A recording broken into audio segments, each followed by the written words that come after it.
आज हो गई है 10वीं, कल है एकादशी। कौन सी? पूरी सालों में उत्तम एकादशी, जो एक ही एकादशी सारे फलों को दे देती है। जय हर हर महादेव। और ये जो होती है प्रबोधिनी एकादशी है। इसमें क्या होता है, ब्रह्मा जी कहते हैं, हे राजन, पापों का नाश करने वाली प्रबोधिनी एकादशी का महत्व सुनो। भगवान कार्तिकेय ने जैसे कथा आदि से प्रसन्न होते हैं, वैसे ही यज्ञ आदि से भी प्रसन्न होते हैं। जो कोई रात्रि का जागरण करते हैं, कपूर से भगवान की आरती करते हैं और दीपदान करता है। और क्या करता है? दीपदान। वह वैकुंठ को प्राप्त होता है। दही, दूध, घी, नैवेद्य, ये सब जल भगवान को स्नान कराता है, मुक्ति को प्राप्त होता है। जागरण के समय वस्त्र दान करता है। इसमें ये सारा इसमें आया है।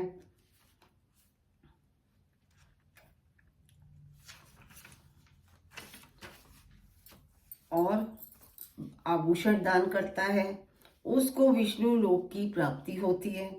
कार्तिक शुक्ल एकादशी को भक्ति भाव से भगवान को जगाते हैं। ये कल जो एकादशी आ रही है, दीपदान होता है। आपको मैं लाइव दिखाऊंगी, पहले मैं डाल दूंगी, उस समय आप लाइव जरूर देखिएगा। हमारे यहाँ कुंड है, कुंड पर बहुत दीपदान होते हैं। दीपदान तो होता है मंदिरों में भी, हमारे यहाँ ही नहीं, बिहारी जी में तो रोज दीपदान हो रहे हैं। सब मंदिरों में दीपदान हो रहे हैं। घरों में भी 2, 5, 4, 1 जो भी है दीपक जरूर जलाते हैं।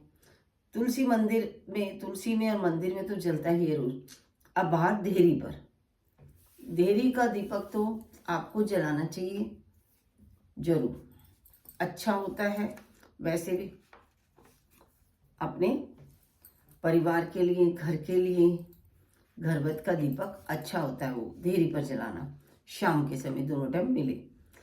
अब क्या करते हैं, इसमें भगवान को जगाते हैं, पूरी रात जागरण करते हैं, घरों में मांडले भी मारते हैं, देवता भी रखे जाते हैं। 4 महीने में हमारे विष्णु भगवान जगते हैं। नित्य गीत बाजा गाजा से उन्हें जगाना चाहिए, बाजे बजाने चाहिए। चारों वेदों के मंत्र, भगवान के कानों कथा स्त्रोत, इनसे भगवान की महिमा गावें। जो भगवान स्त्रोत है उन सभी की से भगवान की, विष्णु की महिमा गावें। पुष्प दीप नैवेद्य से भगवान की पूजा करें। और कहें कि ब्रह्मा, रुद्र और इंद्रादि से पूजित भगवान उठिए। आपके जागने से संसार जागता है और आपके सोने से संसार सो जाता है। मेघ गए, दिशाएं निर्बल हो गईं। जैसे लक्ष्मी जी दीपावली पर जाग चुकी हैं।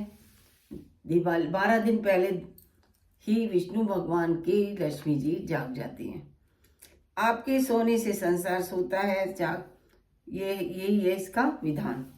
मेघ गए, दिशाएं निर्बल पड़ गईं। मेघ यानी बरसात तो गई, दिशाएं निर्बल पड़ गई, मतलब कमजोर। शरद ऋतु का पूजन क्या है? पुष्प ग्रहण करो। अब शुरू हो गई है शरद ऋतु, इसमें इसका पुष्प को आप ग्रहण करिए। और अब क्या है, वैष्णव लोग एकादशी को रात्रि को शयन करावें। एकादशी की रात्रि को शयन करावें और दिन को जगावें। जब एकादशी बीत जाए तो द्वादशी के दिन उपटन लगाकर पंचामृत से स्नान करावें भगवान को। गोरोचन व तिलक लगावें। गोरोचन और तिलक लगावें।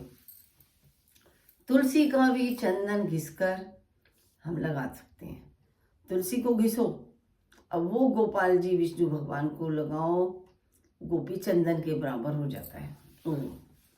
और उपटन लगाकर पंचामृत से स्नान करावें, गोरोचन व तिलक लगावें, वस्त्रादिक पहनावें और पुष्प, कुमकुम, दीप, धूप, नैवेद्य, ये सब खीर उनको अर्पण करें, हवन करें उससे।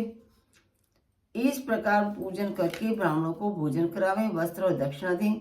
4 महीने के व्रत की समाप्ति कर ब्राह्मणों को दक्षिणा देकर क्या करें, विसर्जन करें। भीष्म पंचक व्रत एकादशी से पूर्णमासी तक किया जाता है। यह व्रत सबसे पहले किसने करा? यह व्रत सबसे पहले भीष्म पितामह ने करा था। उन्होंने इस व्रत को बड़े मन से किया था। प्रतन करने वाला, विधि से स्नान करने वाला, क्या? भीष्म पंचक व्रत। तो देव ऋषि पितरों को तर्पण करें उसके बाद, और धुला वस्त्र पहनकर इंद्रियों को वश में करके भगवान का पूजन करें। भूमि पर शयन करें। 5 दिन अखंड दीप जलाएं। ओम नमो भगवते वासुदेव का जाप करें दिन रात। इसका 108 बार जाप करें। 108 बार कर लें ना, अगर हो सके तो सारे दिन रात करते रहो मन में। पूजन के पश्चात जल चढ़ाएं, धरे दें। तेल जौ खीर का भोग लगाएं। ओम नमो भगवते वासुदेवाय, ओम नमो भगवते वासुदेवाय, इस मंत्र का हवन करें। और क्या करें? द्वादशी को गोमूत्र, त्रयोदशी को गाय का दूध, चतुर्दशी को गाय का घी, पूर्णमासी को गौ का दही। 5 दिन तक विधि से स्नान कर पूजा करें। ये सब मतलब स्नान करें तब भी आपका उपलब्ध होनी चाहिए। एकादशी को सोने का दान करें। द्वादशी को घी का, त्रयोदशी को गोदान और चतुर्दशी को खीर, पूर्णमासी को सफेद तिल, और मतलब पूर्णमासी को काले तिल तो पहले ही दे दिए। पूर्णमासी को आंवले के नीचे श्राद्ध करने से हंस नाम वाला ब्राह्मण युधिष्ठिर बना अपने दूसरे जन्म में।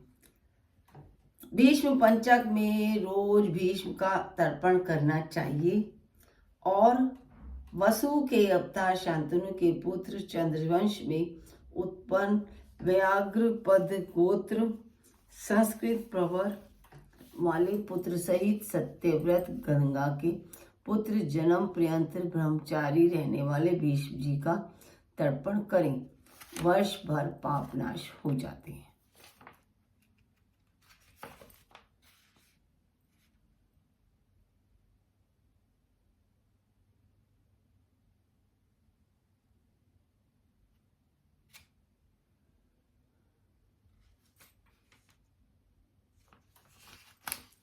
जय मेरे भगवान, जय मेरे भगवान, जय मेरे भगवान। राधे राधे आप सभी को। श्रीमन नारायण नारायण हरि हरि, श्रीमन नारायण नारायण हरि हरि। लीला सबसे न्यारी न्यारी हरि हरि, श्रीमन नारायण नारायण हरि हरि। जय बोल। पाठ करके 2 मिनट आँख बंद करके बस, सब 1 सेकंड 2 सेकंड। मैं तो वो पाठ करती हूँ, पाठ करते करते थोड़ी सी देर को 1 सेकंड आधे सेकंड का ध्यान जरूर रखना चाहिए। आपको कैसा लग रहा है कथा सुनकर, पढ़कर?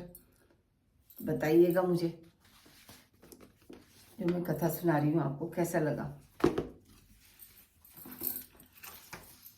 गीता का अध्याय में शुरू कर चुकी थी।